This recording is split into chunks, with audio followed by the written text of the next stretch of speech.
Good afternoon to all of you.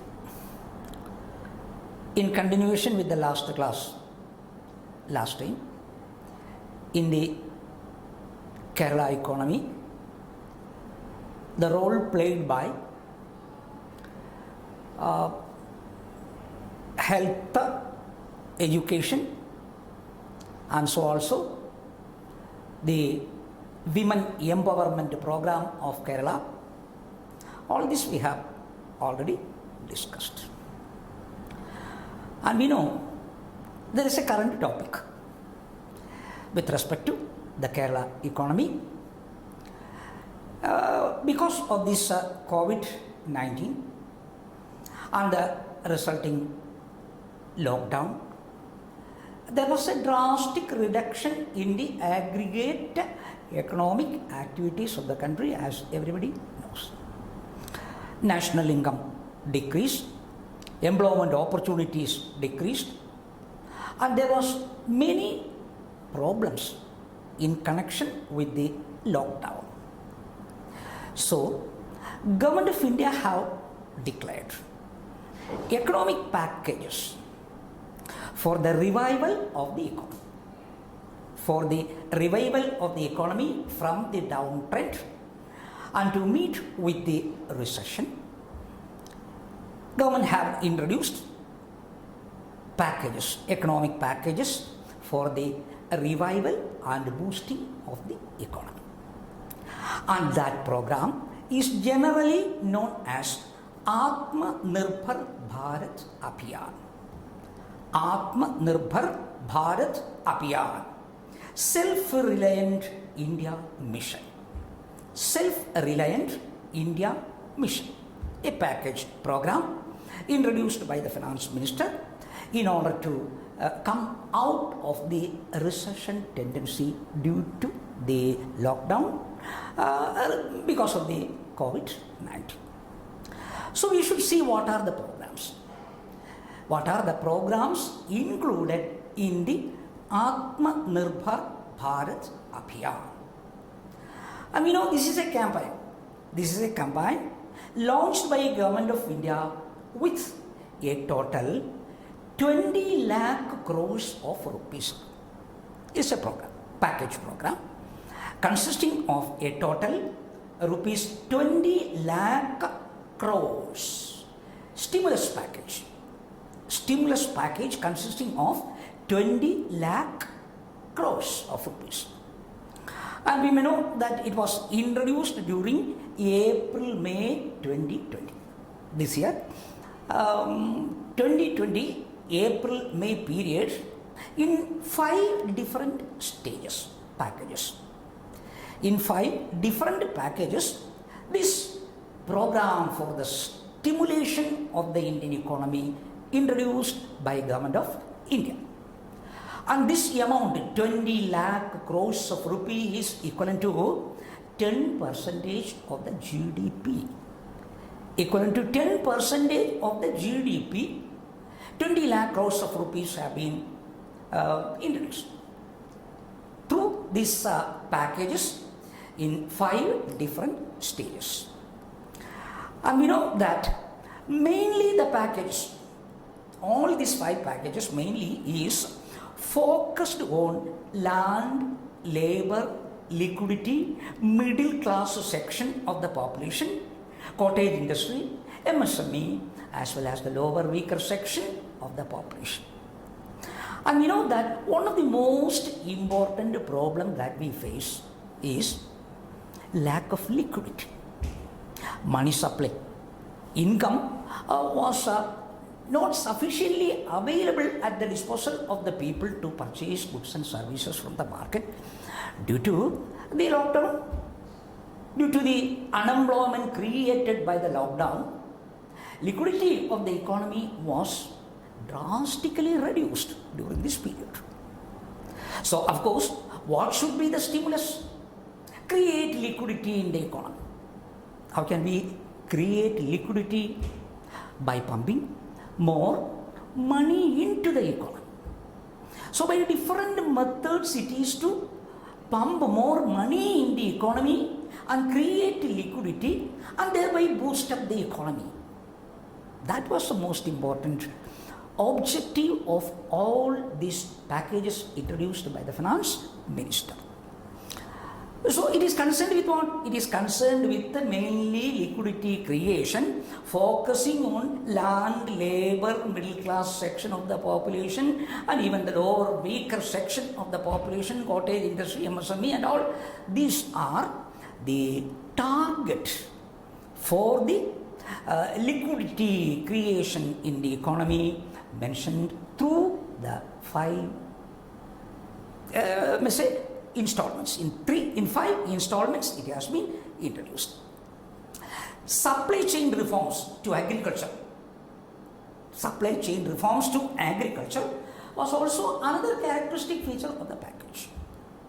In order to produce more agricultural food materials and supply food materials into the economy, and so also in order to purchase all these food materials by the individual, packages programs were also included in the package on the Atma Nirbhar Bharat Abhiyan. Then there is also another method by which it is possible to create liquidity at the disposal of the people. What is that? Tax structure.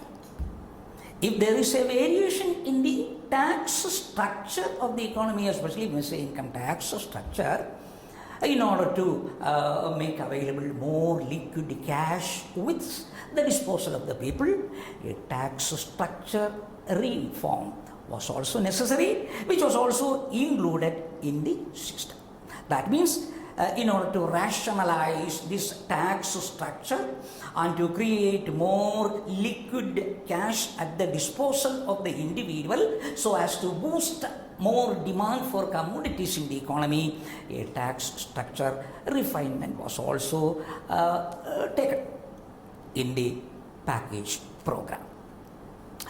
And we may take the stages, all these 5 stages, and the programs introduced in all these 5 stages one by one. First of all, package number 1. First package, package number 1.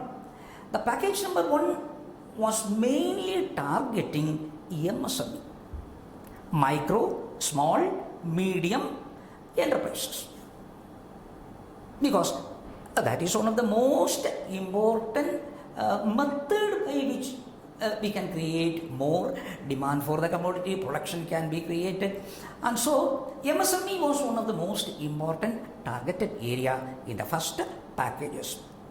Along with that, NBFC, non-banking financial companies were also included in the reformal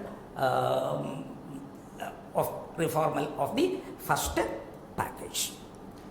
Along with that, tax restructuring was also introduced. Then with regard to the first one, MSME, micro, small, medium enterprises. We know that a new definition for micro, small, medium enterprise was introduced. Why? Because the micro, small and medium enterprises, we had a classification already. We had a classification how to classify the industries as MSME. We have already. But according to the new package introduced by the finance minister, the distinction between service sector and manufacturing sector for the purpose of MSME classification that was existing, that classification was dropped. No difference. No difference between the service sector industries as well as the manufacturing industries which was existing in the present condition dropped. No distinction.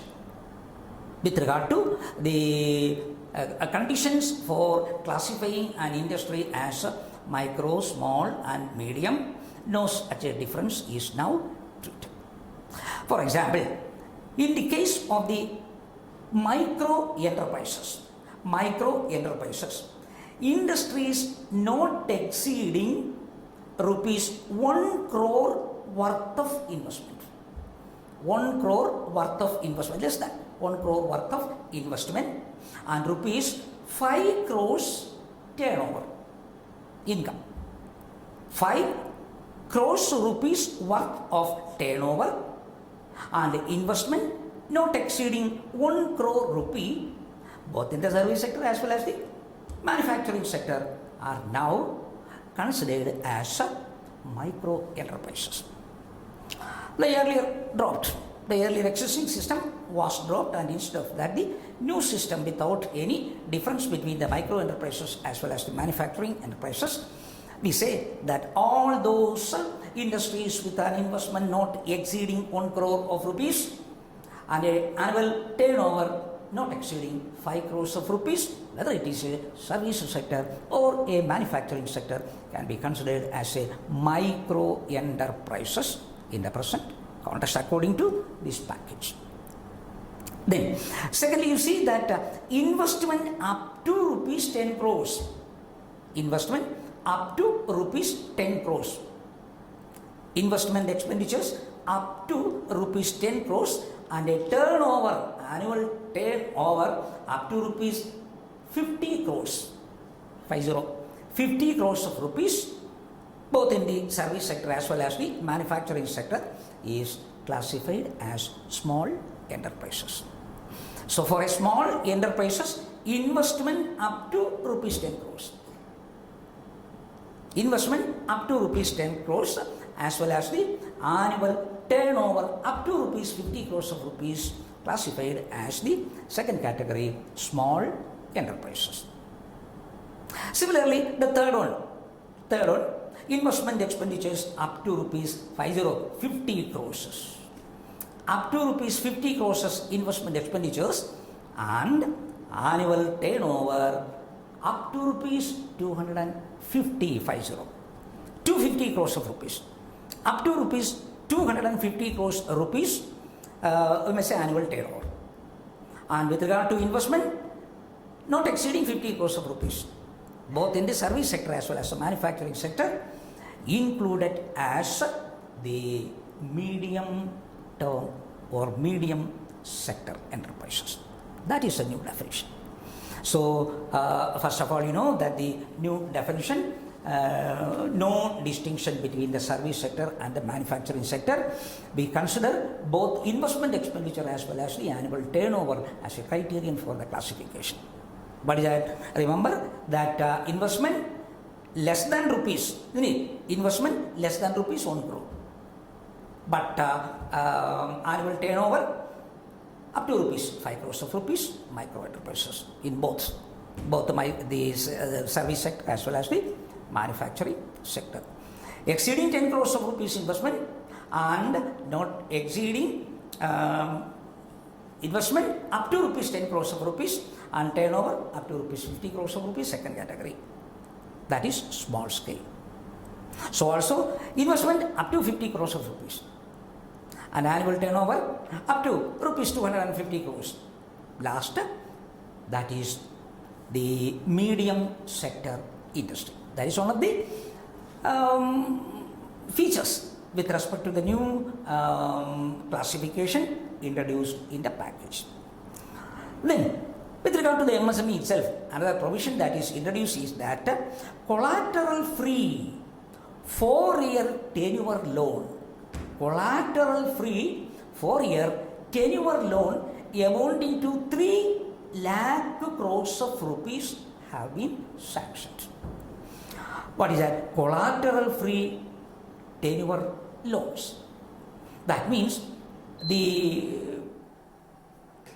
for the MSME purposes, without any collateral security, commercial bank can give loan to the persons.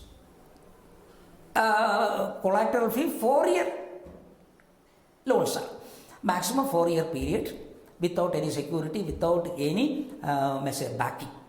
No gold, no land, nothing as a mortgage need be in the case of this loan. Collateral free 4-year loans amounting total amount 3 lakh crores of rupees sanctioned. And here there is no risk to commercial bank. Commercial bank can give this loan because it is a government guaranteed loan. As it is a government guaranteed loan, and commercial bank will face with no risk at all. That is also one of the most important introduced item in case of this MSME Act. Then another one is that global tenders will not be allowed up to rupees 200 crores of rupees. Global tenders will not be allowed up to rupees 200 crores. Up to 200 crores of rupees investment, the global investment, FDI and such types of global investment will not be allowed if the total investment is not exceeding 200 crores of rupees. These are the items that we have to remember introduced under the MSE sector by package number 1. Similarly, the second item, that means the most important second item introduced in the package number 1 to create more liquidity in the economy, was concerned with the taxation. And regard to the taxation, we may say that salaried workers and taxpayers return submission extended up to November 30, 2020. Returns can be submitted. The extension date is November 30, next month, up to the last day of the next month, November 30, 2020. These returns can be submitted. Extension was given. Otherwise, the July 30 was the last date for the submission of the returns. It is now extended because time is allowed, as there was a lockdown and there was many other problem facing by the taxpayers. Extension of time was also allowed by this package. Then tax rate reduction with a cut by 25%. Tax rate reductions with a cut of 25% is also allowed. Similarly, PF contribution, which was 12%. PF contribution was compulsorily to pay, which was reduced from 25% to 10% for the next 3 months. For the next 3 months, from 12% PF cut allowed up to 10%. From 12 it is reduced to 10% for 3 months. What? PF cut from the salaries, monthly salaries of the employees. In order to give what? In order to allow more money at the disposal of the people, with which they will demand more commodities from the market, a boosting up of demand and possible production, and for that purposes such a reduction was also allowed. Then private sector. This was also applicable to the private sector. In case of the private sector also, it is reduced to 10% from the 12%. So that is another method in the tax, in the case of the package method, permitted to have more money, liquidity with the disposal of the people for boosting up of the economy. Then another field as we know is non-banking financial companies, NBFIs. Non-banking financial institution. What are the provisions given to the non-banking financial institution for liquidity creation? First of all, rupees 30,000 crores, 30,000 crores special liquidity scheme, under which investment will be made in investment debt grade purpose. Investment debt grade purpose. For that purpose, 30,000 crores may say loan or assistance was allowed. And that means in order to grade the securities issued by the different companies or different institution, and bring more demand for the securities of these companies in the market, in order to stabilize and make more provisions. 30,000 crores of rupees special liquidity scheme under the package was also allowed. Then in the same field of NBFC, 45,000 crore partial credit guarantee scheme. Partial credit guarantee scheme has also allowed. Partial credit guarantee scheme means state-owned commercial banks, in order to purchase the securities issued by the NBFIs. If NBFIs, non-banking financial institutions, issue the securities, in order to purchase these securities by the commercial bank, they require money, liquid cash. And for that purpose, 45,000 crores of rupees partial credit guarantee or credit was also guaranteed to the commercial bank for the participation of the commercial bank in the trading of securities in the market. These are the provisions included in the package for NBFCs. Then, real estate. With regard to the real estate sector, the provision is that states are advised, state governments are advised by the central government to extend the registration and completion date. Extend the registration and completion date in the real estate field was also allowed. The extension was allowed for 6 months. 6 months extension period for the registration as well as completion allowed to the real estate field, for which the state government was asked by the central government to give extension of time period. So these are the most important items included in the first package by the government. Then package number 2. In package number 2, mainly it is concerned with migrant laborers and farmers. It is targeting migrant laborers and farmers. The second package is more concerned with the liquidity creation and giving a support of livelihood to migrant laborers as well as farmers. First of all, we find that the migrant laborers migrate to a particular state from other state. Their living condition was very very poor during the lockdown period.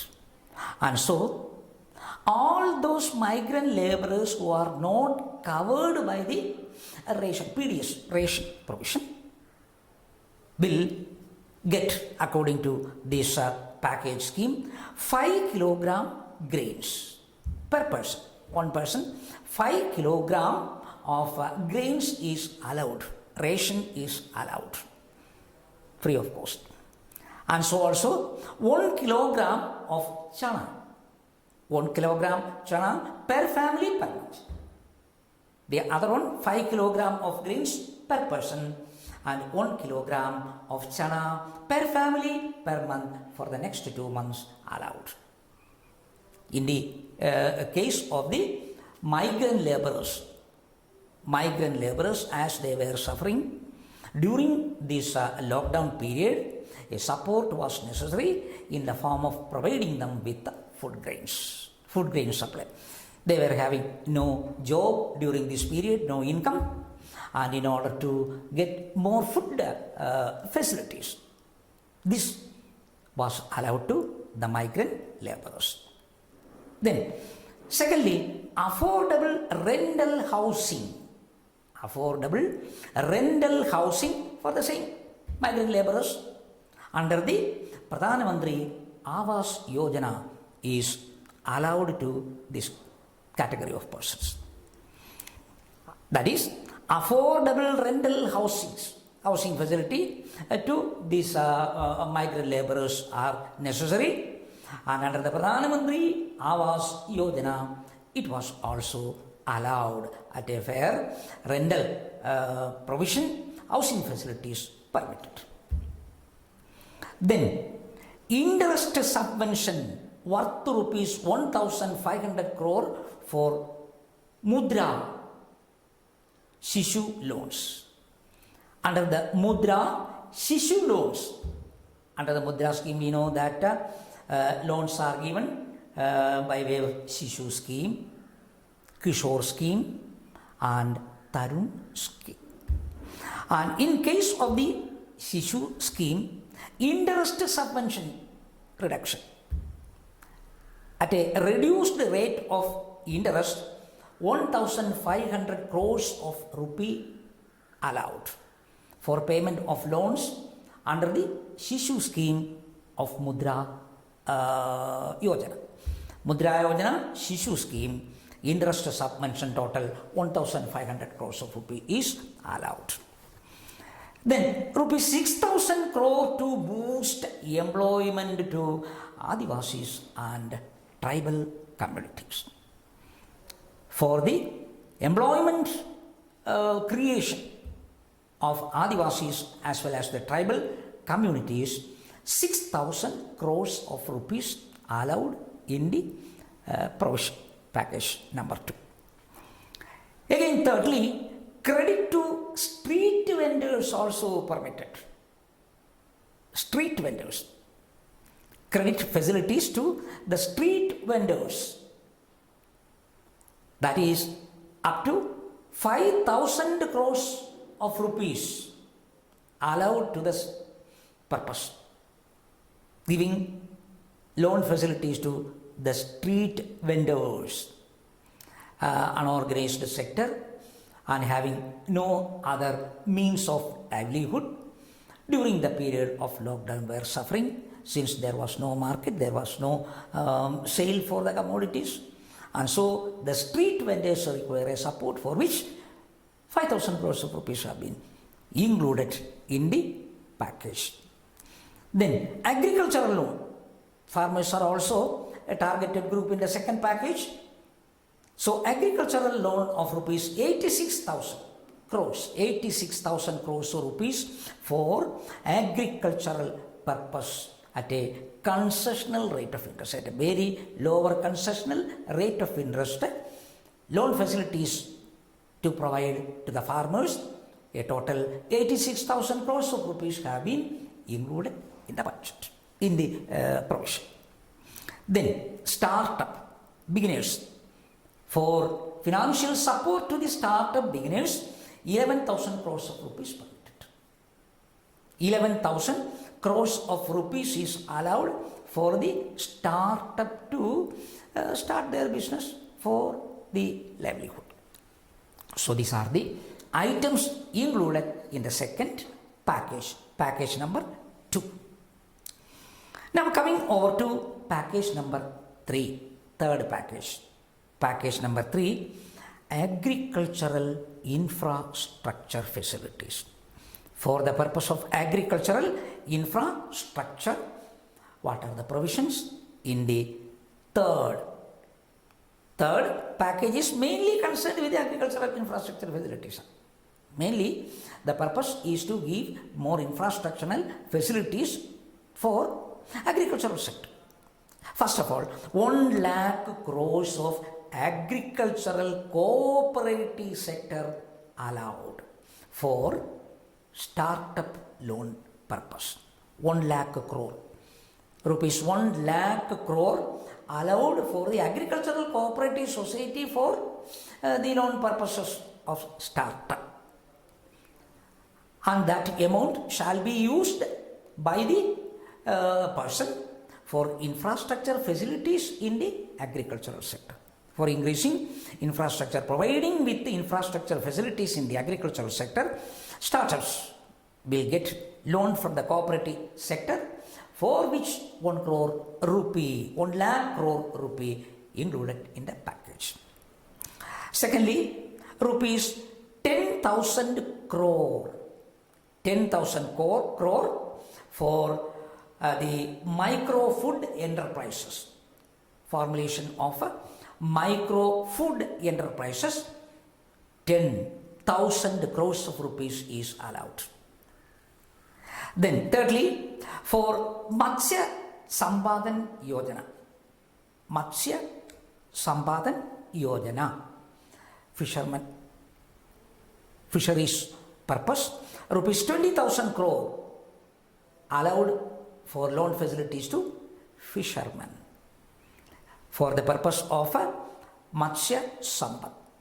That is, there was a Yojana, Matsya Sambad Yojana, for which 20,000 crores of rupees allowed for lending to fishermen by way of loan.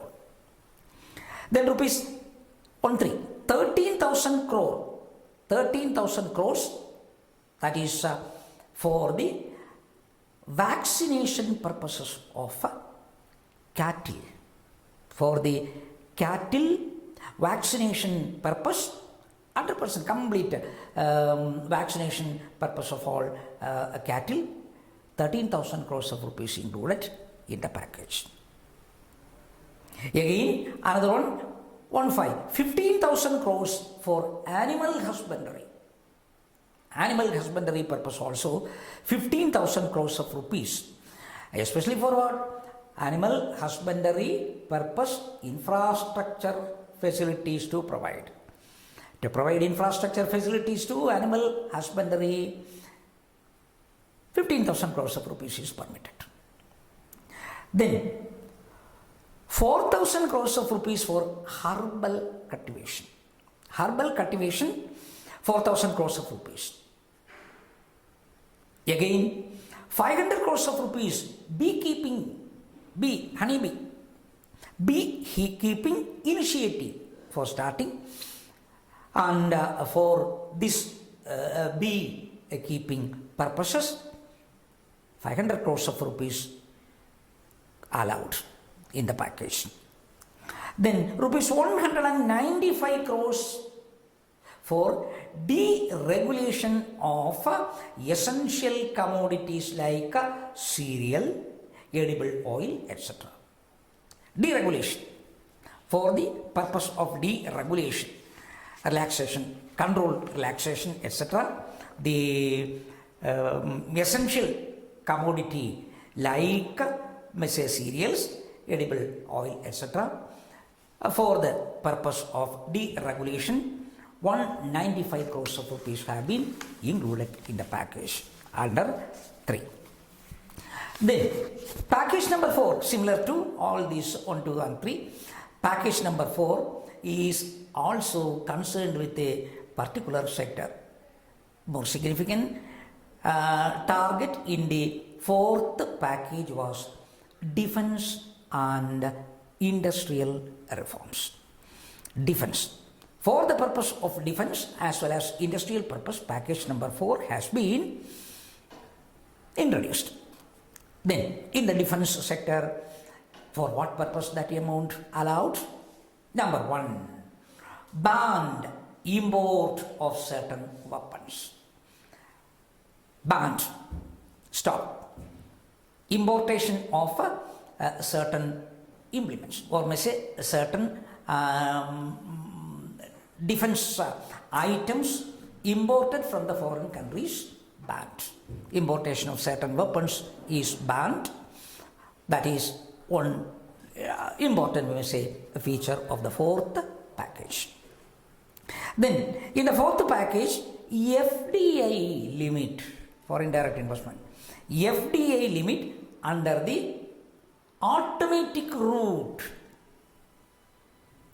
raised from 49% to 74%, where in the defense sector, FDI, foreign direct investment, which was existing 49%. 49% say FDI, foreign direct investment, was permitted through what? Through the automatic route. Automatic route, that means even without the permission, any further permission of government, as it is allowed in the laws. 49% foreign direct investment was automatically permitted, which was now increased from 49% to 74%. 74% from 49%, this automatic route FDI in the defense sector from 49 increased to 74%. 74%, up to 74%, the FDI permitted through automatic route. Almost important. Introduced in the defense sector by this package. Similarly, another one is ordnance factory. Ordnance factory was produced under the public sector, Government of India. Ordnance factory through which the required weapons for defense purpose we were producing.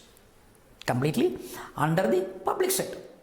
But you see, according to this package number 4, this ordnance factory has been decided to corporatize. Corporatize the ordnance factory. Privatization, corporatization of the ordnance factory was also included, so that this is listed in the stock market. It is listed for sales to the private sector. Privatization is also proposed in the defense manufacturing field. Ordnance factory is listed for the sale. Then another one, private involvement in space will also be permitted. In the space field also, privatization has been proposed in the 4th package. Similar to what? Similar to the ordnance factory. It is also permitted in the space sector. Then PPP model will be entered in the atomic energy sector. PPP model. Public-private partnership model. PPP model, public-private partnership model, will be permitted in the atomic energy sector. Atomic energy sector was completely under the public sector.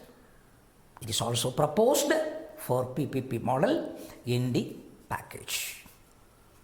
Then 6 more airport for auction under PPP model is introduced. 6 more, excluding this Trivandrum. Already Trivandrum, even before that, decided for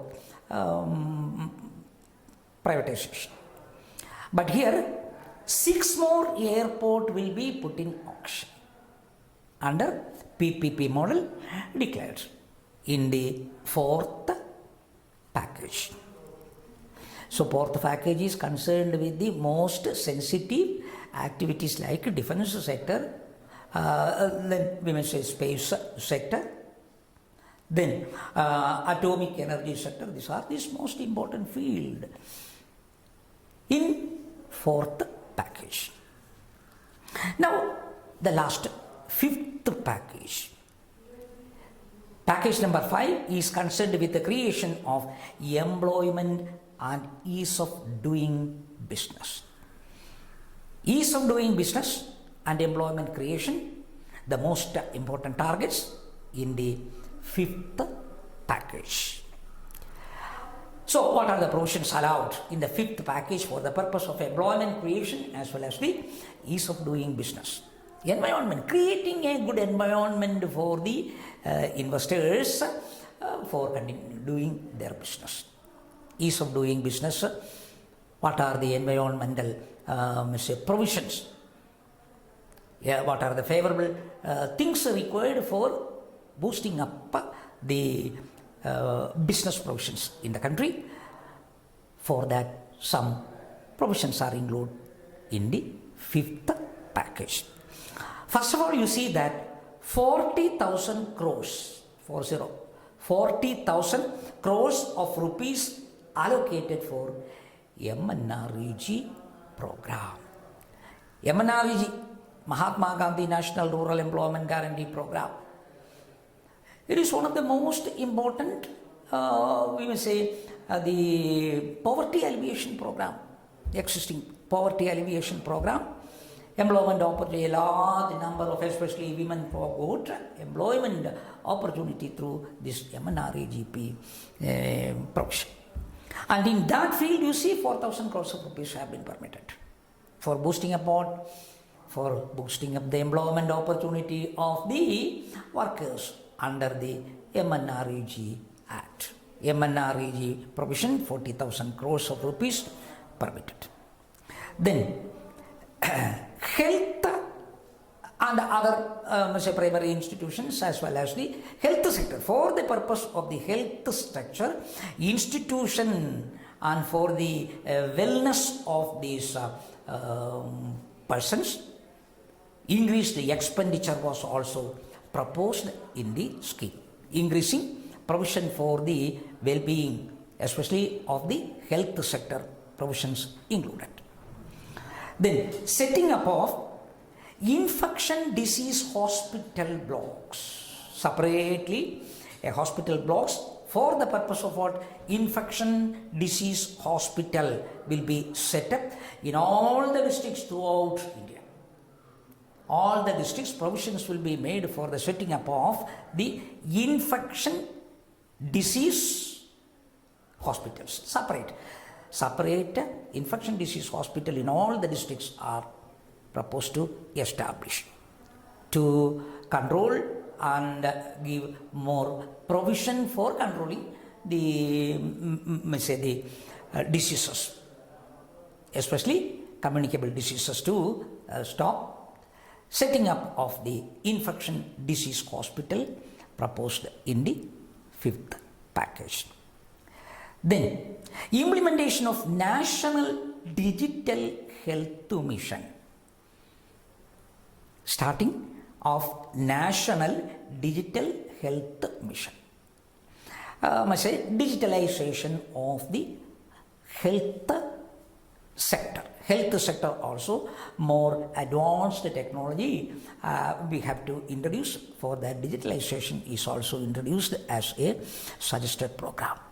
For latest technology to introduce in the health field, digital health mission declared in the 5th package for well-being. Then another one, technology-driven education with equity. Technology-driven education with equity. Modern technology in the educational field, especially we may say the computerization or online technology, that is required, for which provision allowed in the 5th package, technology-driven education. That is a policy. Modern technology we should apply in the education sector. Traditional method is to avoid and better latest technology, for which education field, technology-driven education for the 5th package allotment was also there. Then Prime Minister E-Vidya project, a new scheme that has been introduced is Prime Minister E-Vidya project. And E-Vidya project is aiming at what? Multi-mode access to digital online education. Multi-mode access to digital online education to popularize and spread digitalization of education technology. Prime Minister E-Vidya proposed in the 5th package.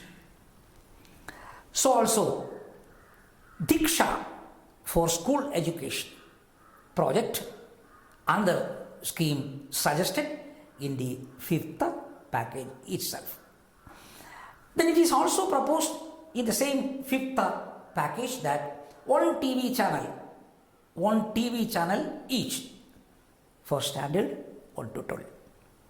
For standard 1 to 12, all classes, separate TV channel will be introduced for the telecasting of lessons.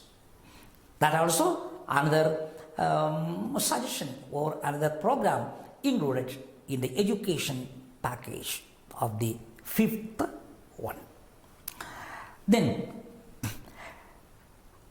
extensive use of community radio mode.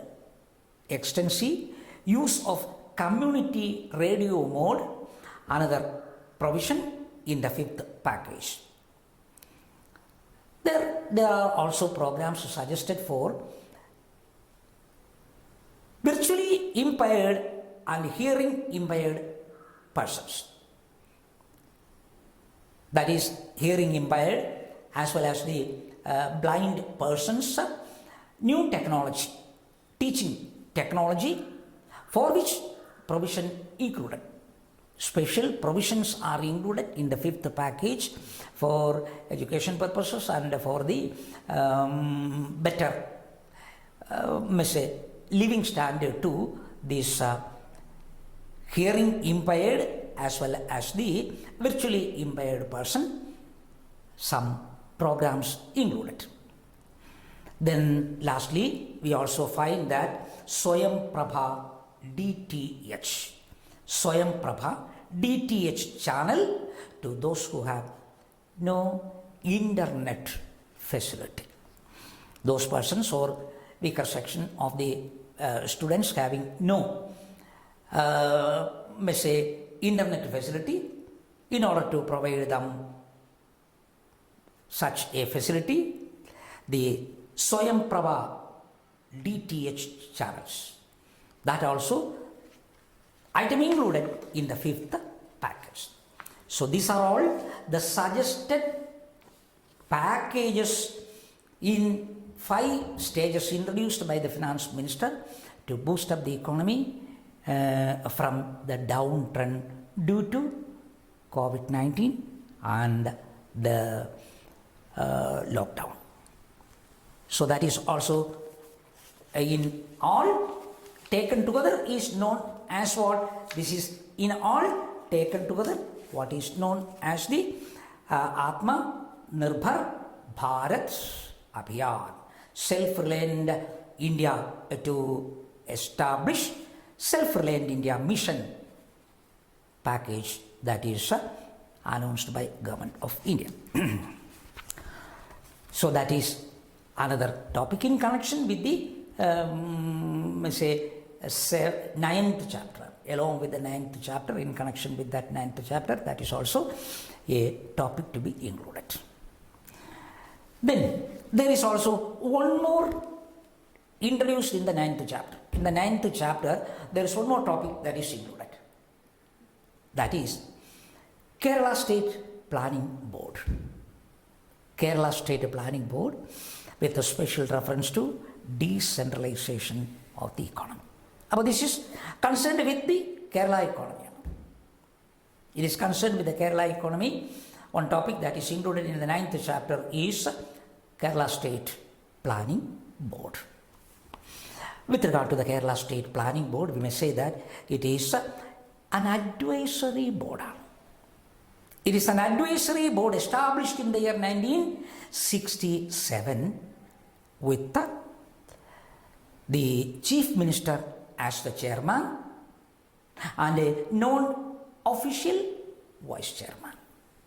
Chief Minister is the chairman and a non-official appointed vice chairman.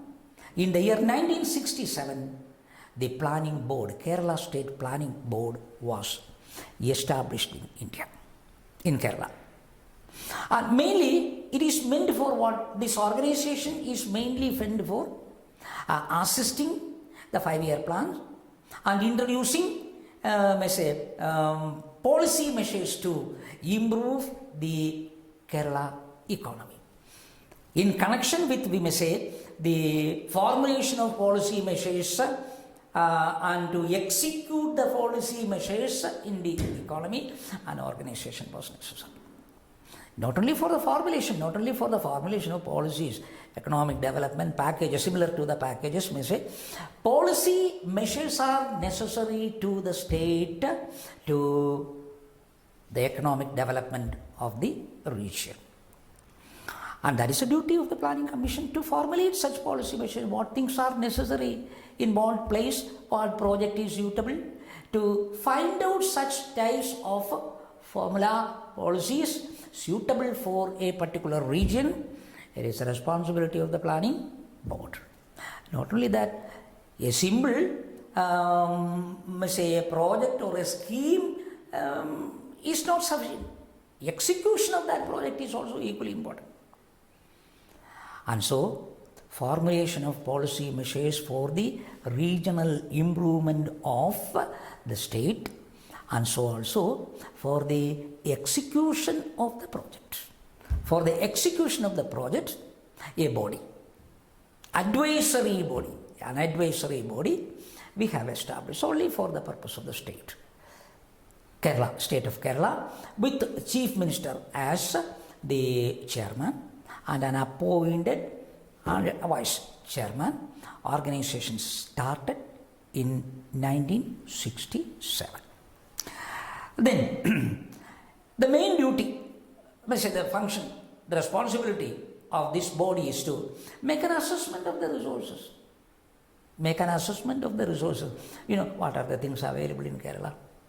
What resources? Human resources, natural resources, mineral resources. Many such resources are available. But what type of resources are available? In what quantity it is available? In which place it is available? Make an assessment. Make an assessment of all these resources available for the utilization. To check out all these things, the planning board is responsible. And so we may say that assessment of the resources, including human resources also, natural resources, mineral resources, human resources, completely available, where it is available, in what quantity it is available, in what quality it is available, make a survey. That is the duty of the Planning Commission. Then, after that, finding out the various resources, suggest measures also for the utilization. How can be utilized well? If a particular resource is available, what are the proposals? What proposal you can make for the extraction of the resource, for the utilization of the resource, for the best advantage of the economy? In what manner the available resources of the economy can be utilized? That also is to find out by the planning board itself. Then, a comprehensive economic review, annual economic review report, that is to prepare by the Planning Commission. The Planning Commission is responsible for the preparation of the annual economic review report, and so also suggest reforms for the improvement of the economy, suggest various methods, and also determine the priority sector. Every time priority sector is there. Usually you may say that in case of the Reserve Bank of India giving loan facility, priority sector is the agricultural sector, the weaker section of the population, priority sector for giving concessional loans, etc. Everywhere priority we have to determine. But while designing a policy by the government, in what field priority should be given, priority list is to be prepared, suggested by the Planning Commission. Above you see a wide range of duties and responsibilities have been allowed to the Planning Commission, solely responsible for the economic development of the state, this Planning Board. So the Planning Board is to assess the available natural, mineral, human capital resources of the country, how to utilize all these resources for the well-being, maximum utilization, exploitation of the resources, suggest a method, suggest methods for even improving the living standard of the people. All are the duties. General duty, general function for which that planning commission established in the year 1967. Now that is not enough. It is especially mentioned in the syllabus as functions and responsibilities. Functions. So we may take exactly what are the specific functions to perform by the planning board in assisting the economic development of the state. What are the assigned duties, responsibilities and functions of the planning board? Number one, suggestion on all economic development policy matters, on individual projects or we will say schemes. On individual projects or schemes existing, suggest the programs, policy matters, etc. for its improvement. Existing policy or new policy measures, in what manner the existing policy we can revise for a betterment, in order to improve. For a betterment, existing policy, some modification may be required. It is the duty of the planning board to suggest such a revision required in the existing policy, new policies to be introduced, and so also individual projects and schemes, individual, one by one, take all these projects and schemes existing, what suggestion they have for the improvement, new policy measures, auxiliary, side projects necessary, all are the responsibility of the planning commission to determine. Then number two, formulation of 5-year plan or annual plan. Formulation of a 5-year plan as well as the annual plan for the economic development and to support the planning commission in the 5-year plan. So we have to provide materials for the drafting of a 5-year plan or for the drafting of the annual plan. What things are to be included in the next plan? In the existing plan procedure, what changes are necessary? Advice. Make an assessment of the available things and in order to improve the state of affair, what type of suggestions can be given. So that is formulation of a 5-year plan as well as the annual plan, duty of the planning board. Then monitor and evaluate the implementations of the scheme. Monitor as well as the evaluation while a project is running.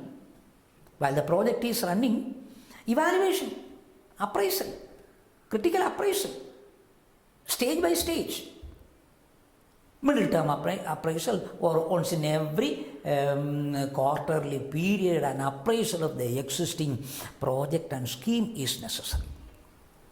Monitor and evaluate while a plan or project is in execution. So mere suggestion, project suggestion or scheme suggestion is not sufficient. If a scheme is introduced in the state, the execution, in the evaluation, critical assessment, preparation of a report, all these are the responsibility of this planning board. Then decentralized planning. Decentralized planning. One of the most important objective since we say 1991 with the new economic policy, we became more and more decentralized with the plan approach. In order to introduce a decentralized plan in the state, in what manner the provisions we have to consider. In what method, in a successful manner, the plan, decentralized plan, can be implemented in the economy, for which planning board shall give its proposal and suggestions. Then it is also the responsibility to undertake studies, surveys, and research. Studies with regard to the economic condition of the country and the available resources of the state. Make a survey, research study, conducting research study for improving the state of affairs, responsibility of the planning board. Then preparation of the economic review. Annual report and annual economic review of the state is also to prepare by the planning board. Appraisal, selection of priorities, all are the functions. Then, first of all, after making an assessment of all the available resources of the state, it is a duty of the planning board to prepare a draft annual plan. But that draft annual plan is prepared on basis of the assessment made or the research studies conducted by the planning board.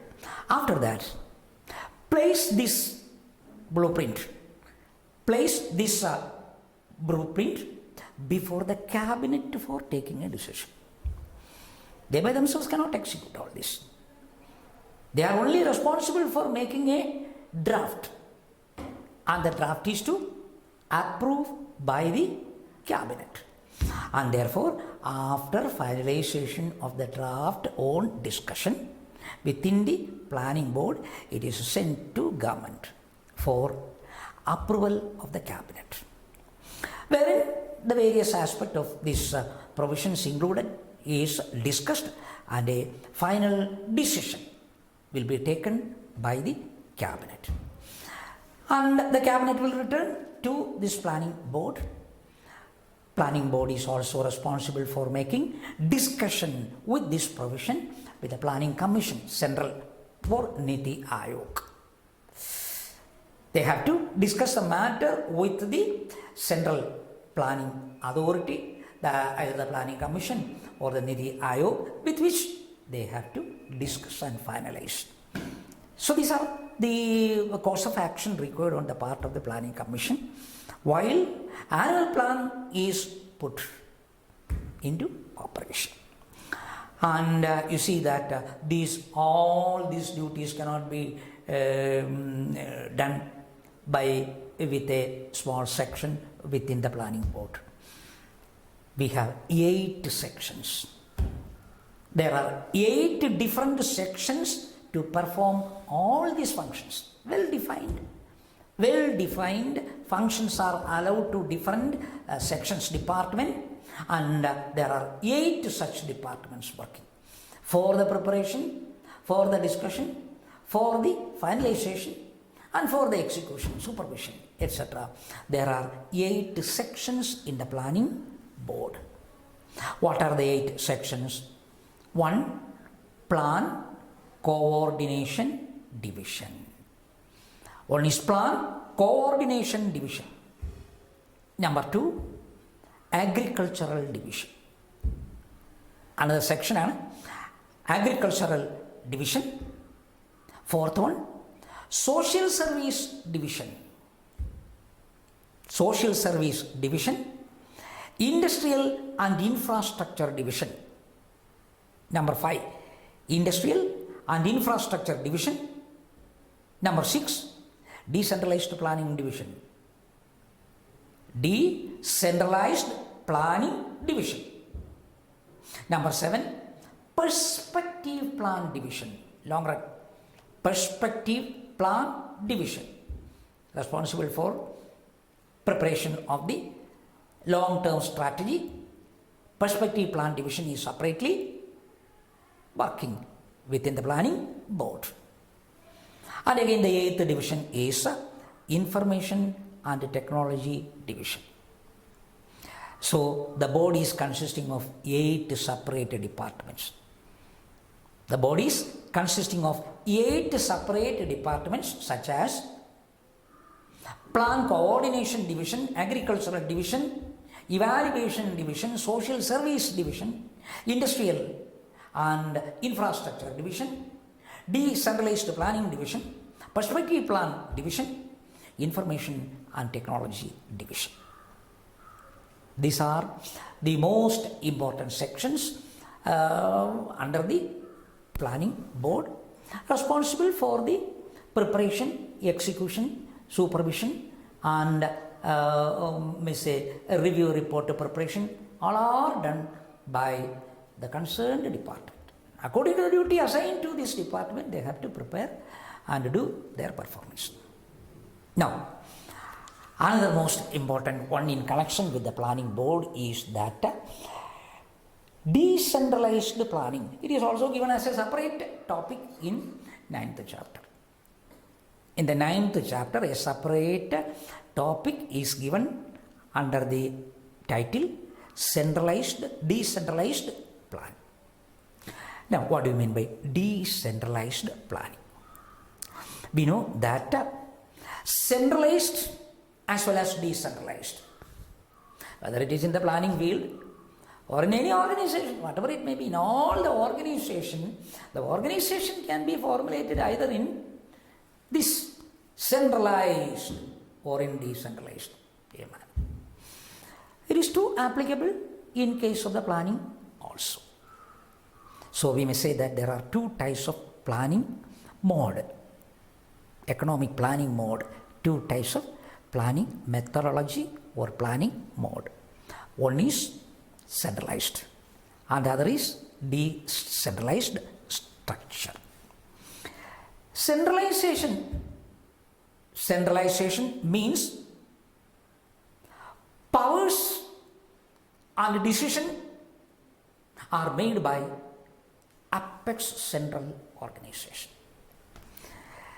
There will be a central organization and the central organization is exercising power. Exclusively the top sector, the top responsible for introducing, controlling, executing, decision making, whatever things required shall be from the top executive. No other subordinate will be responsible. And so, such a organization, whatever may be the organization, wherever may be it is, if there is a top authority to take all decisions exclusively, the methodology is, the mode of operation is what is known as centralization. In the planning also, for example, in case of our earlier system, prior to the establishment of the Niti Aayog Planning Commission and NDC, National Development Council. National Development Council, the apex organization, then Planning Commission.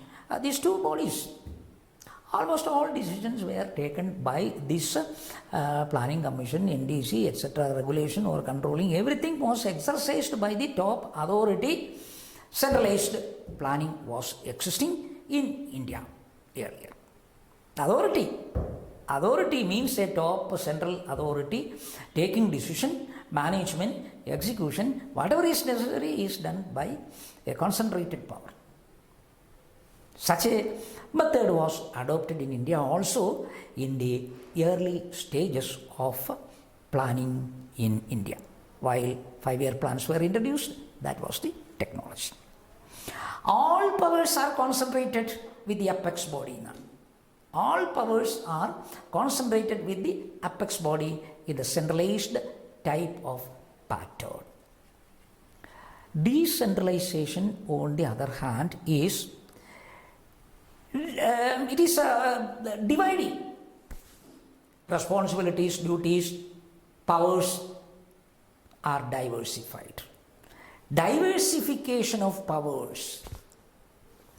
Top management will not be responsible for anything and everything. There may be middle sector, lower section, upper section. In this manner, a number of divisions, categories will be there. So there may be responsibility on each section in a decentralized manner. Without taking everything decision by one person or one committee or one organization. Decisions are coming from several ground. That is what is called as decentralized planning. In the planning, economic planning also, a decentralization of power is possible. That was another method. So, decentralization. Decentralization of powers means dispersion of powers, giving responsibility to several subsections also. Decisions are not coming from one head or one person, one body. It is coming from several. In a dispersed manner, decisions, execution, everything is coming. Each and every unit may be responsible equally for the operation of the system, known as decentralization. In India, prior to 1991, before the introduction of the new economic policy, with the establishment of the Planning Commission as well as NDC, this centralized type of planning was existing in India. When we introduced in 1991 the NEP, plan approach also decentralized. Grassroots planning, planning from below. That is the most important idea of decentralization. So the decisions will not come from one top, but every other lower units will also be responsible for drafting the plan programs. Government in such a decentralized plan will not be a regulator, but government may perform the duty of a facilitator. Government is responsible for making facilities, providing facilities, so that a private sector or the other sections may make use of these facilities, and they will start a production or take decision according to the facilities provided by the government. Government cannot be a regulator. Rather than a regulator, government will be a facilitator under the decentralized planning. Planning from below. Local bodies are responsible, equally responsible. Local bodies will be responsible for the plan to proceed. Why these local bodies are given powers? Because in a remote area, local area, what are the things, resources available? What are their problems? The central authority may not be aware of this. They cannot understand what are the problems of the local people in a remote area. What things are available? What things are available in the local remote area? Such things are not known to the central authorities. Therefore, the local body, they are more connected with the local people. They are more connected with the local area. They know the problem. They know how the local area can improve, in what manner. What is required to the local area is known only to the local bodies. So local bodies are allowed to draft their plans for the local development. What are the things to be done, what things are available, so in what manner it is possible to get more better result in the local area, what plans, what program the local body will suggest. And so we may say such an approach to plan is decentralized plan. They will submit their proposal, the local bodies will submit their proposals to the state government. State government will prioritize, will find which are priority provisions, what are required, and on that basis recommendation may be made to the central organization. Do such and such things which are necessary to such areas. So decisions are taken not by the central authority, but several organizations or several local bodies throughout the nation will take a decision with regard to the plan procedure, the execution of the plan. All are done in a dividing manner. That is, we call the decentralized plan. Such an approach is sometimes also known as a soft approach. A soft approach to plan. It is called a soft approach to plan because the regulator role, central government and the organization, central body may not have such a regulator role, but rather they have only a facilitator role, and the rules may be more supportive. The norms may be more supportive to the local body to get their cooperation, and so a soft approach to plan is what is known as decentralized planning. In contrast to this, what is the centralized plan or earlier type of plan which was existing, centralized plan known as hard approach. It may be sometimes known as a hard approach to plan, whereas this is called soft approach to plan. Private sector may also have equal chance. The local bodies, they will enter into the process, and such a soft approach is what is known as decentralized plan. Sometimes it is known as planning from below, because the decisions are coming. Decisions and the matters are taken by the local body, and the local body is forwarding their proposal to higher levels. So what actually the plan is coming, the programs are coming from lower level, local body, lower level, and hence such a decentralized approach is, in other words, known as planning from below, grassroots plan. Planning from below or grassroots planning. It is known as a soft approach to plan rather than a hard approach to plan. Central government and the higher authority may have only the facilitator's role rather than a regulator's role. It is known as grassroots planning or planning from below. Sometimes this method of planning is also known as indicative planning. Indicative planning, where both the public sector as well as the private sector are equally responsible or having their own role.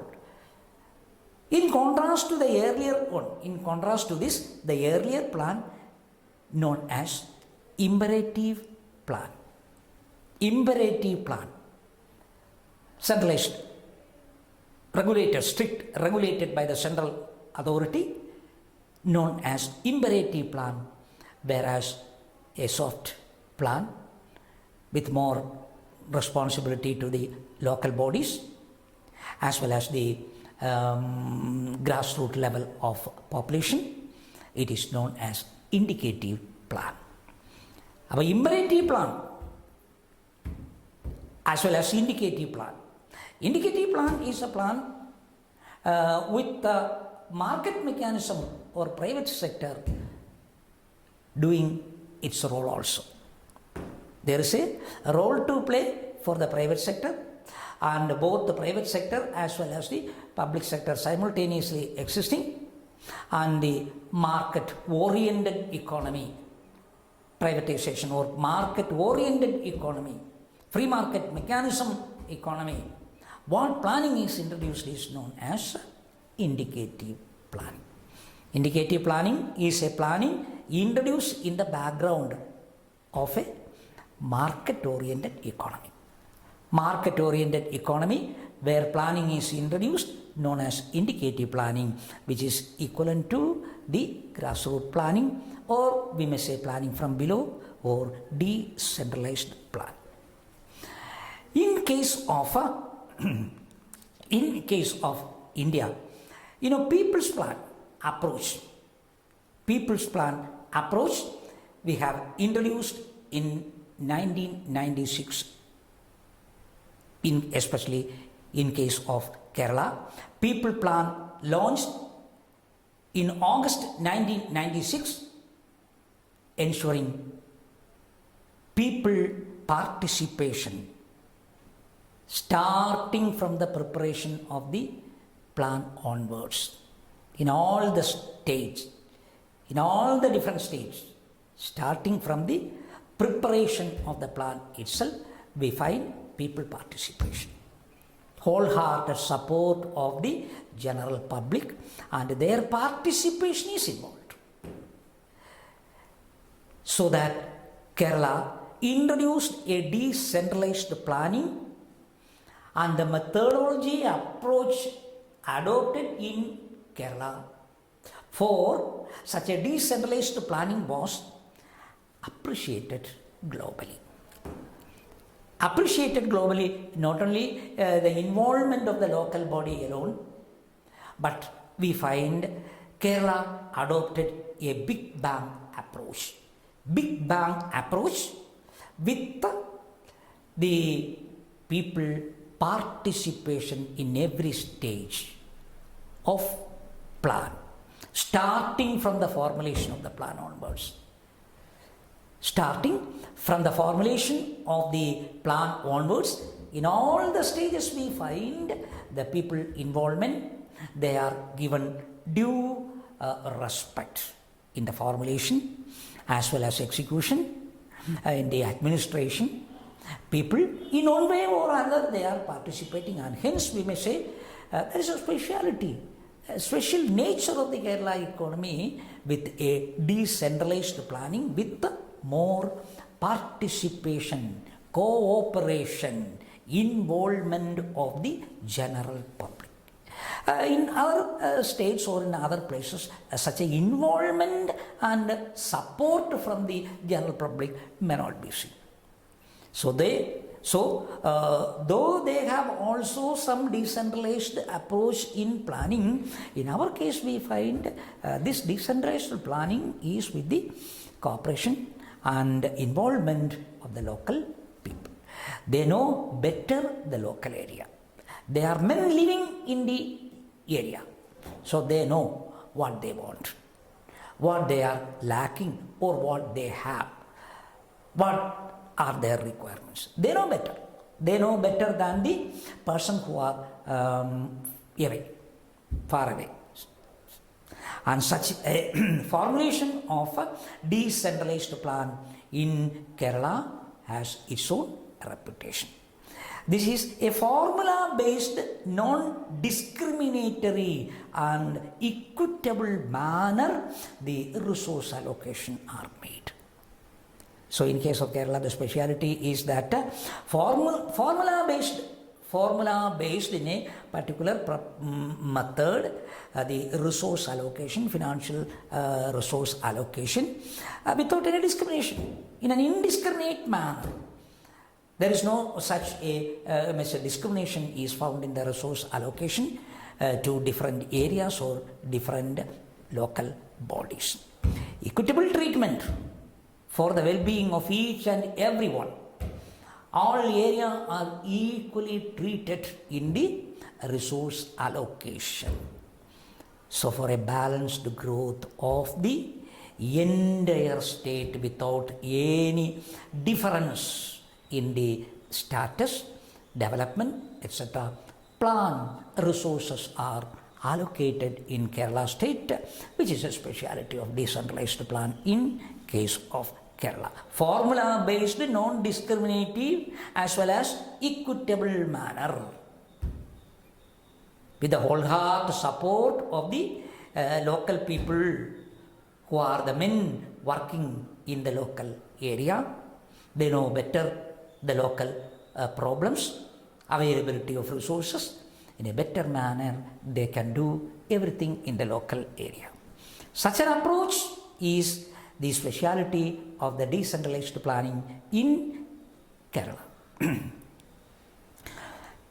And so also we find that at present At present in Kerala, 1,200 local bodies are there. 1,200 local bodies are there, and all these 1,200 local bodies are involved in one way or another in all the stages of a plan, starting from the preparation onwards. Preparation, finalization, and execution, evaluation, program determination. Everywhere we find involvement of all these local bodies. 1,200 local bodies are here in Kerala state. Of this 1,200, 941 Grama Panchayat. Grama Panchayat level, 941 Grama Panchayat, 152 Block Panchayats. 152 Block Panchayat, 14 District Panchayat, Revenue District 14 District Panchayat, then municipalities, 87 municipalities, and 6 corporations. 6 corporations. All these are local bodies, and all these taken together, 1,200 local bodies, all are involved for the development of this local area, block panchayat area, or for the district level, revenue district level, or municipality level, corporation level. Involvement is allowed. That is the speciality with the Kerala Planning Board is performing the duty of preparation and execution of plans in India. Allocation of fund, when you are taking the allocation of a fund to the local area, allocation to the local bodies, fund allocation to the local body, already I have mentioned on a formula based allocation of resources on an equitable manner according to the equality principle it is done. And that allocation is given mainly in 3 heads. Allocation of fund to the local body is given for planning purposes in 3 heads. One is general head, general purposes. General head is one, and the second is what is known as SCST sub-plan. SCST for the well-being, for the welfare of the SC/ST group. There is second head, which is known as SCST sub-plan, on basis of which also allocation is permitted. Then a third head of allocation is what is known as tribal sub-plan. Tribal sub-plan. Our general head, there can be general head allocation, SCST allocation, as well as these purpose, tribal purpose, we have allocation. So that is with regard to the Kerala Planning Board and the decentralized planning procedure adopted with a difference. Though it is present in all the other states also, we find it is with a speciality that the Kerala decentralized planning is done. Now, though it is not mentioned in the syllabus in the 9th chapter while we are dealing with the Kerala economy, importance should be given to one more topic, especially in the present day system of lockdown as well as COVID-19. There is a most important problem with respect to NRIs. So we may take one more topic from the 9th chapter. Kerala economy from the 9th chapter, one more we may take, that is role of Pravasis in the economic development of Kerala. Role of Pravasis in the economic development of Kerala. NRI and their present problem we have to discuss. Role of Pravasi in economic development. Who is a Pravasi?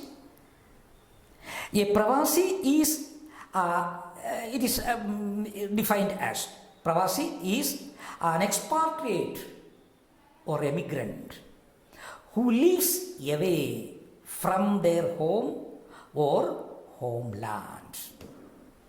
Is a person, Pravasi, an expatriate, emigrant who lives away from his home or from his homeland.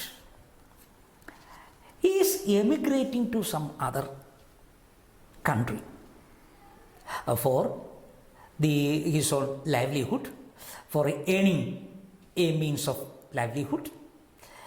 For the time being, he may be migrating to some other country. And after that, he becomes a Pravasi to look after the family members in his domestic native place.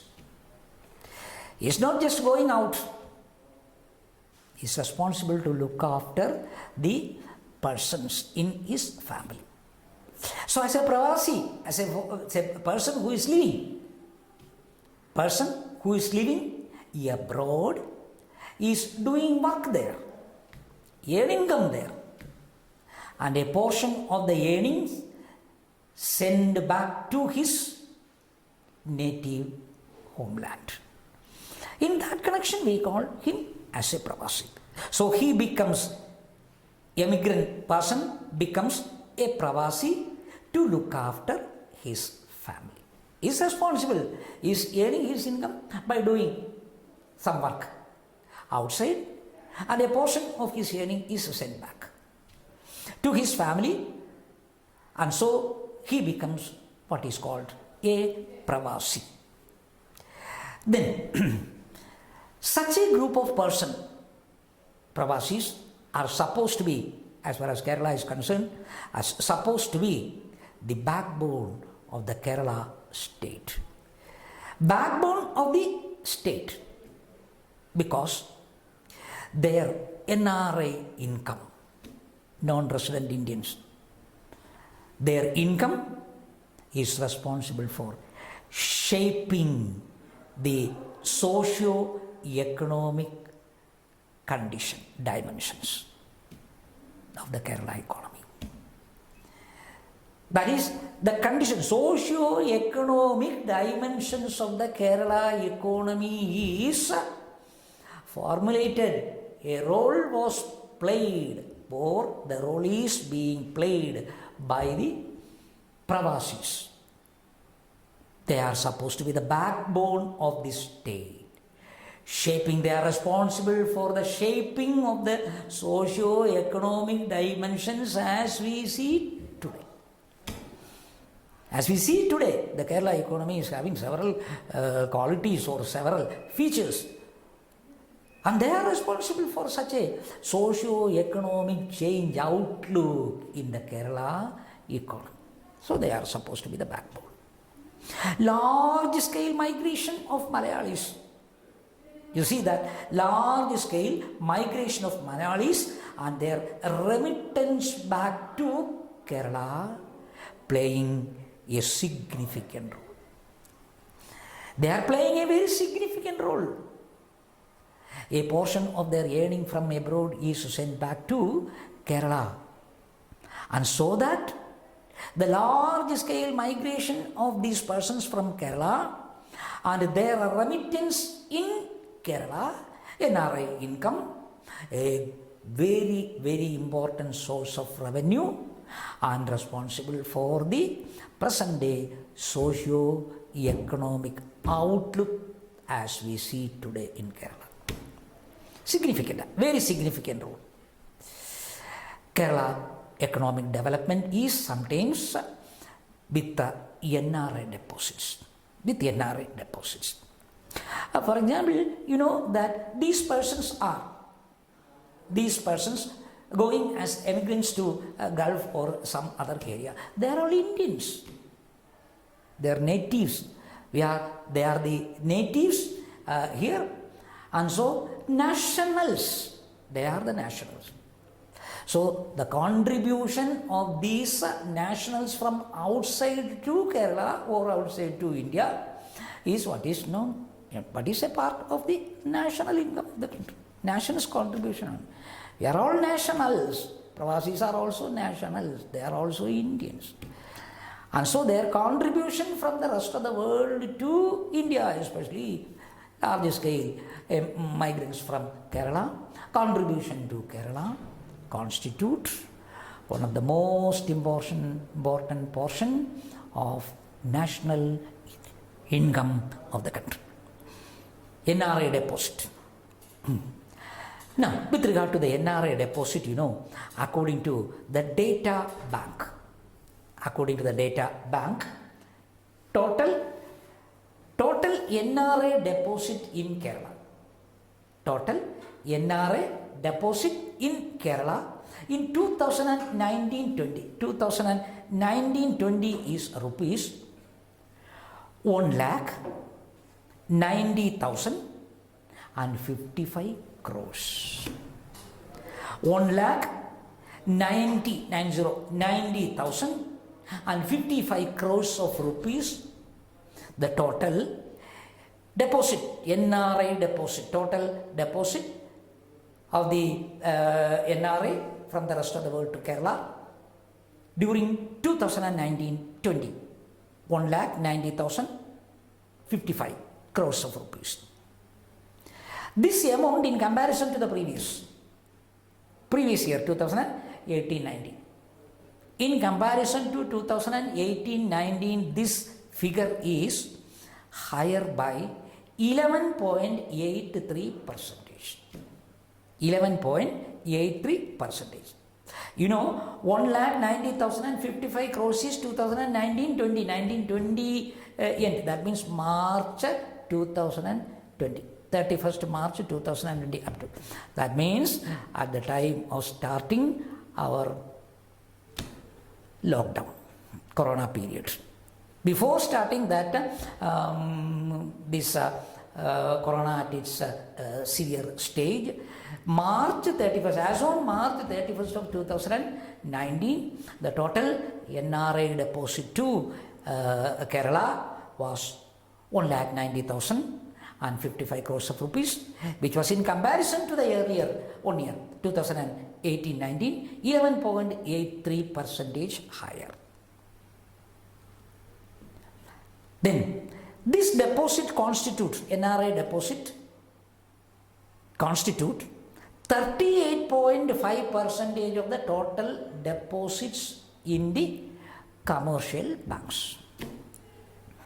38% of the total deposits in the commercial bank is due to NRI account.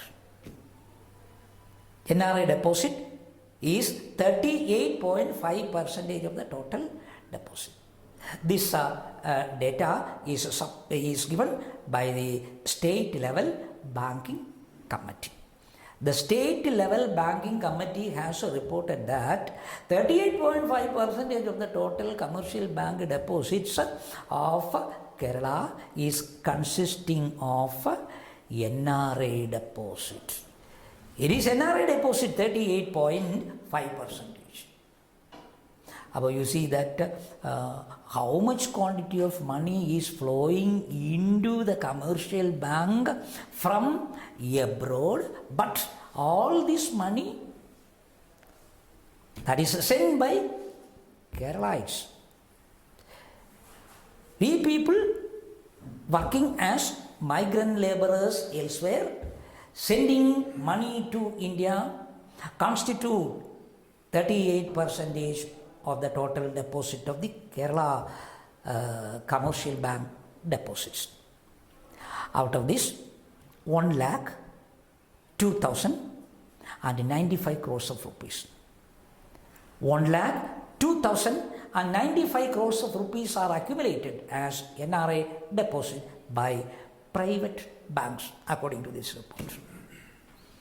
Private banks altogether collected 1,02,095 crores of rupees as NRA deposit in Kerala. And the public sector banks, including Grameen banks, total 96,469.67 crores of rupees have been collected. So you see what an amount, a huge amount, a very huge amount of deposit is the contribution of the Keralites, Malayalis working abroad, sending a portion of their earnings from abroad to India or to Kerala, constituting a very good percentage of the national income or state income. Now, what is the effect of this huge amount of NRA deposit? What is the effect of it? You see that when such a large amount of foreign exchange or large amount of money is flowing into the commercial bank savings as savings, it is available for investment purposes.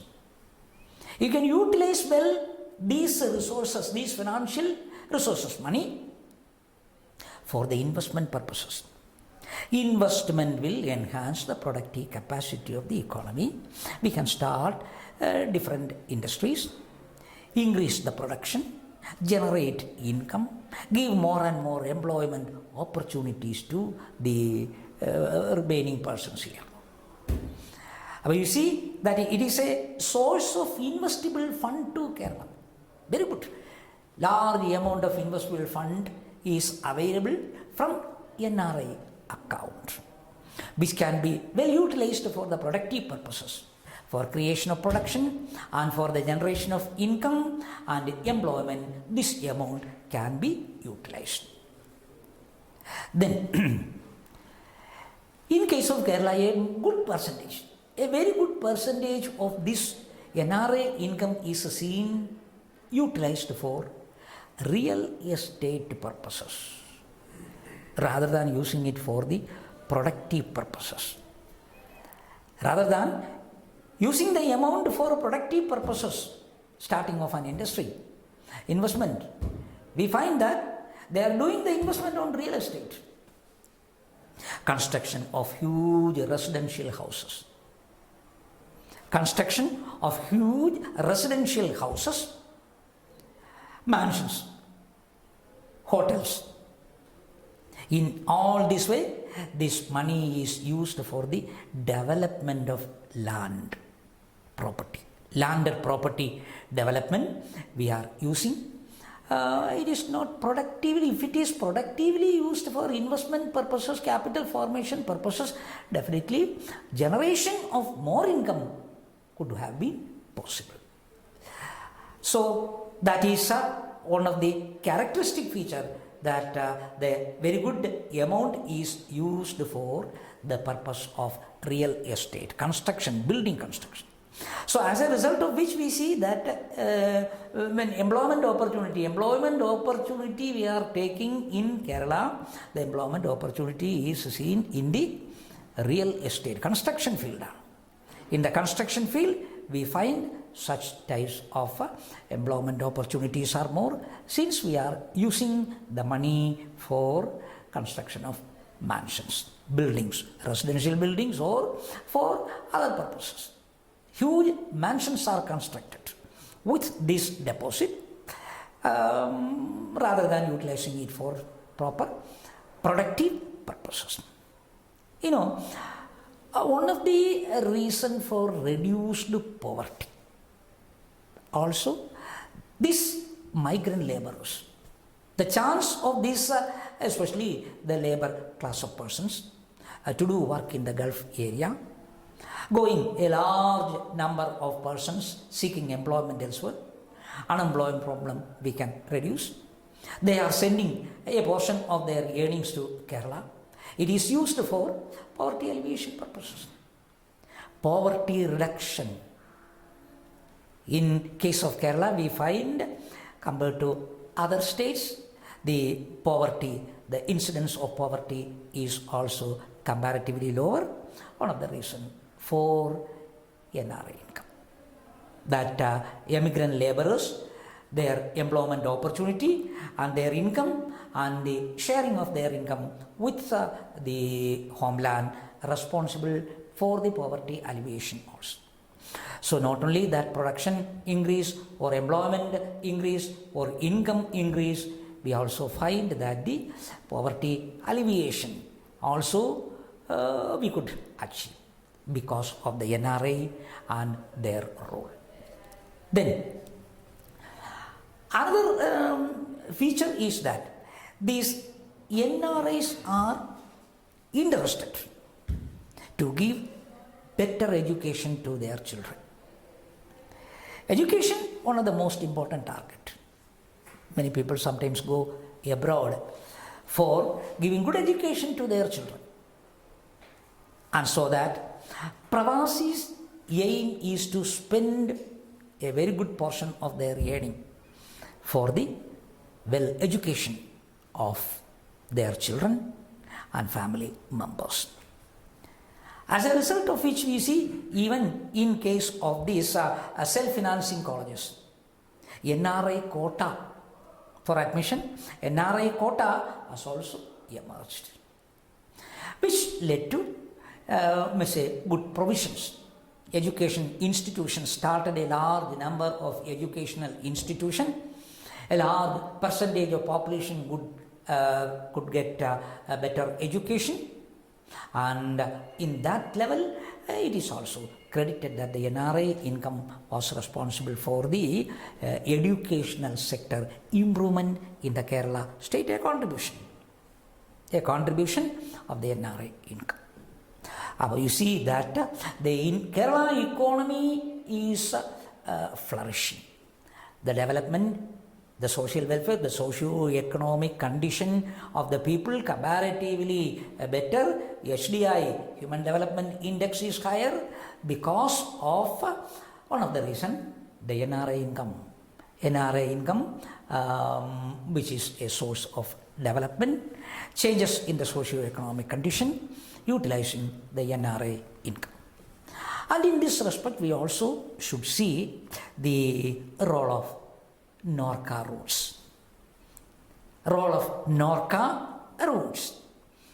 NORCA, that is Non-Residents Keralais Affairs.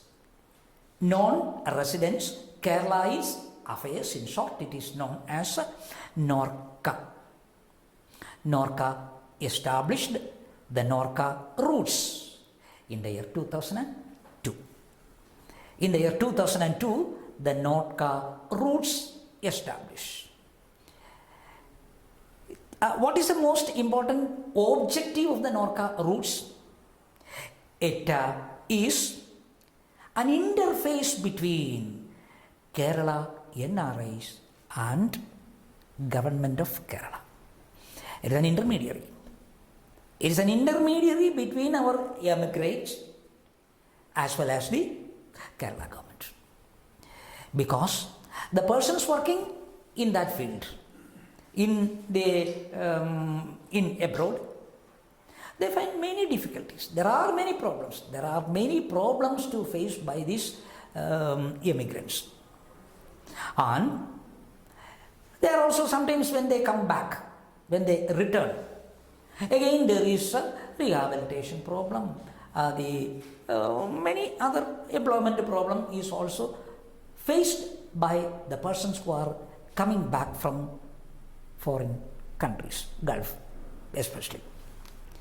So to solve their problems, to find out their problems, to solve their problems, to rehabilitate the immigrants when they come back, as an intermediary agency service, we have NORCA route. NORCA route is a forum for addressing the problems of NRIs. It is a forum for addressing the problems of NRIs, safeguarding their rights. Safeguarding their rights. Safeguarding their rights means, there are many NRIs in the abroad, in other Gulf area, because of the lack of legal knowledge. And so also the language difficulty, they are suffering a lot. So they want better safeguarding their rights. To safeguard their rights, and when they come back, ensure them their rehabilitation, giving them employment opportunity. For all this NORCA route is working. So NORCA route is a forum for addressing all the problems faced by the NRA abroad, and when they come back, their rehabilitation, their problems are solved by this organization. Then it is working as a single kiosk. It is working as a single kiosk, a single window. It is working as a single window for all information and assistance, for all type of information. Economic, financial, or we may say non-economic, legal, and any other type of services are provided. All the different types of services are provided by this organization to the NRAs, and so that it is known as what? A single window or a single kiosk for assisting the NRAs in all their dimensions. Whatever they want, their requirements, their problems, whether it is financial or non-financial, dealt with this organization, and so it is known as a kiosk, a single window. Another aspect is that, a sustainable partnership with the diaspora. A sustainable partnership with diaspora, that is the work done by NORCA route. Large scale Malayali, large scale of persons from different corners, walks of life from Kerala is going. They may not know each other sometimes. And when they go to the Gulf area also, they are scattered, dispersed. They are scattered in different areas, and such persons scattered throughout is a population of diaspora, dispersed, scattered. And so that a unification of all these persons to know about their problems, etc., the NORCA route is working. And so also the NORCA department was established under the government sector. NORCA department was established on the 6th December 1996. NORCA department also established on 6th December 1996 for the coordination of the work and for the stimulation of the activities of NORCA route, to bring these persons in more contact, closer, friendly relationship with the organization. The department was established in the year 1996. But what is the most important problem here now in the present day? COVID, because of the COVID-19 as well as this lockdown, a very severe problem that we are facing. Reverse migration. Facing with reverse migration. Large scale of the migrant laborers, especially from the Gulf area, is coming back. They are returning. They are coming back. Many of them lost their job opportunities also. They are thrown out from employment. They cannot sometimes continue in the Gulf area, and so that large number of Malayalis from the Gulf area are on return stage. That is what we call as a reverse migration. They are now migrating from the foreign countries to Kerala back due to the COVID-19. So that is the effect we find, a reverse merger. Many of them lost their employment in the other country. So the problem is coming back is also a problem, because you see, since they are unemployed, they are getting no income. They even find no money for air ticket to come back. When they are coming back, where they can do work? What type of works are available? Is there any employment opportunity to them? Rehabilitation of these persons, headacheing problem. Large scale persons coming back, finding job opportunities in the Kerala economy, very difficult to accommodate all these persons.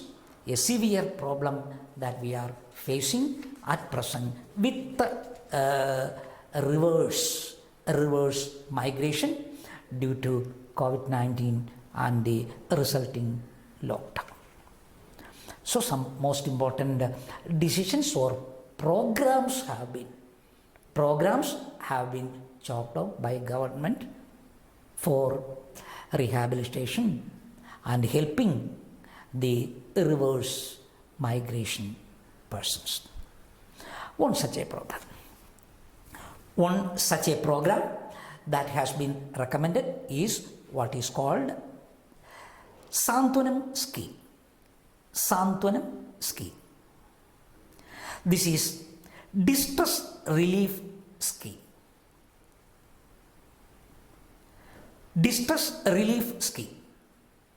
A time-bound financial support. A time-bound financial support is what is necessary. That means there is a condition also. All the persons who are coming back may not be sometimes able to get this financial support, or according to this scheme, it is not possible. So the condition is that those who have worked abroad at least for 2 years, returning, coming back, and the period of their return does not exceed 10 years. The period of their return does not exceed 10 years. Shall be eligible to get benefit from this Santwanam scheme. Then there is also another condition, that the annual income of the people shall not exceed 1 lakh rupees. Income below 1 lakh rupees, worked at least 2 years abroad, and 10 years, not more than 10 years, since they came back to Kerala, are eligible for the benefit under the scheme. 27 crores of rupees allowed to this scheme by government as a measure. Then another scheme, second one, is Pravasi Legal Aid Cell. Pravasi Legal Aid Cell, a second assistance during this time, created by government of Kerala, Pravasi Legal Aid Cell. This is to address the legal issues. This is to address the legal issues or cases arising due to their ignorance of the law of land. Ignorance of the law of the land and language problem, to escape from imprisonment in the other countries. Legal support, legal assistance is necessary, because these are all Majority of them are workers, laborers. They have no sometimes legal knowledge. And so, in order to avail of a legal support, knowledge, information, and to escape them from imprisonment in a Gulf area, especially this Pravasi Legal Aid Cell has been formulated by government for their purpose. Number 3, Swapna Sakshatkara. Swapna Sakshatkara, a scheme originated for the persons who are coming back from the other countries. Swapna Sakshatkara, to address those failed abroad and coming back to Kerala require sometimes air ticket also. They have no income to come back. They have no money for air travel, providing them financial support for air ticket, and after coming to Kerala, rehabilitation, issuing identity card, all are what is the objective of Swapna Sakshatkara. Then Dream Kerala project. A third one, Dream Kerala project. This is also concerned with the persons who returned, failed abroad and came back. Rehabilitation of the returnee and for the overall development of Kerala. Because these persons coming back may be an expert in one way or another. Maybe a skilled person or a semi-skilled person coming back. They have training, they have knowledge, and their knowledge and training can be utilized for capital formation here. And at the very same time, they are also getting employment opportunity. While giving employment opportunity to these persons coming back, we are utilizing their capacity for the development of Kerala. So they by themselves getting benefited, as they are getting salary or income while working in this state. Their knowledge is utilized for further development of the state. So that Dream Kerala project is a rehabilitation project of the persons who are coming back from other countries. Dream Kerala project. Then also another one, Pravasi Kshemanidhi.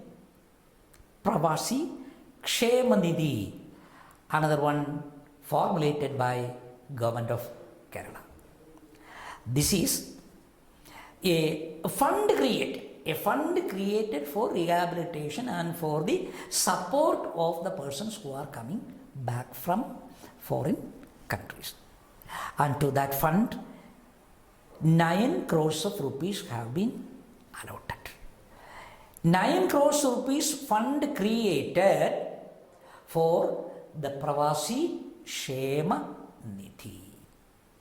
And thus we find a series of project has been announced by government for the rehabilitation of the persons who are coming back from the foreign country. So we cannot ignore the role of NRI while we discuss the Kerala model of economic development. Definitely a very good role is being played by the NRI and their contribution to the development of the Indian economy. The HDI, Human Development Index of the Kerala economy is very high because one of the reasons is the deposit, NRI deposit, and the role played by these persons in the economy, for the economic development of Kerala. That's all. Thank you.